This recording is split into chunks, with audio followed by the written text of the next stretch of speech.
सौतेली माँ। मोहन बचपन से परिवार वालों से यही सुनता आया था कि उसकी सगी माँ को टीबी हो गई थी। उस समय टीबी पूर्ण ठीक होना मुश्किल था।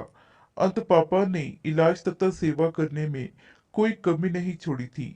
मम्मी के मामले में दादी पर भी विश्वास नहीं किया। सब काम खुद ही करती, लेकिन वह माँ को बचा नहीं सकी। मोहन के तीसरे जन्मदिन पर उसकी मम्मी ने अपनी सहेली को बुलाया और पापा के हाथ में उसका हाथ थमाकर सदा के लिए गहरी नींद में सो गई। फिर कई महीने पापा खामोश रहे, बस जैसे वो बच्चों के लिए ही जिंदा थे।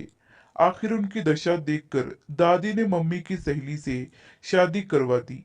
मोहन को अपनी माँ की शक्ल तक याद नहीं, लेकिन उसकी नई मम्मी उसे इतना प्यार करती थी कि वो उनके बगैर एक पल भी नहीं रहता था। बाहरी अनजान लोग ऐसा प्यार माँ बेटे के बीच में देखकर अंदाजा तक नहीं लगा सकते थे कि वो मोहन की सौतेली माँ है। उनके परिवार वाले कहते, नीरा, एक बच्चा अपनी कोख से भी पैदा करना चाहिए। बुढ़ापे में कोई नहीं पूछेगा। अपने जायों पर लोग भरोसा नहीं करते हैं। तुम हो कि इन बच्चों के पीछे पागल हो। और वह कहती, दुनिया में सुखी जीवन के लिए एक बेटा और एक बेटी होना चाहिए।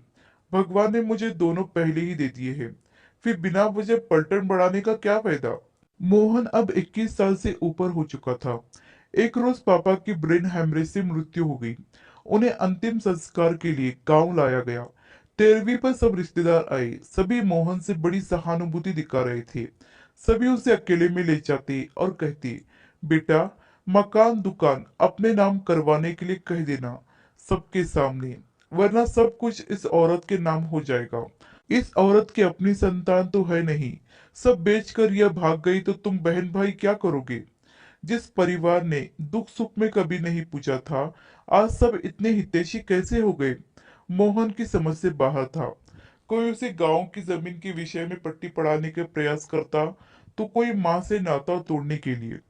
आखिर पगड़ी रस्म के समय मोहन ने सबके सामने कहा, जिस औरत को तुम सब मेरी सौतेली माँ बता रहे हो, वास्तव में मैं उससे माँ नहीं मानता।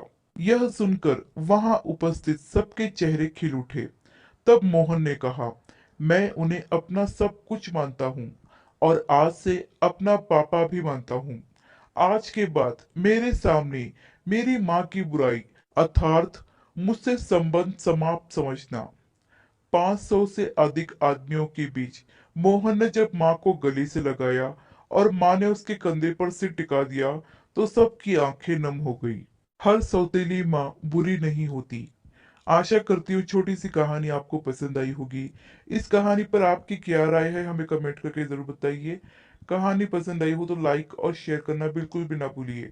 चैनल पर नए हो तो चैनल को सब्सक्राइब जरूर कीजिए। कहानी सुनने के लिए आपका बहुत बहुत धन्यवाद।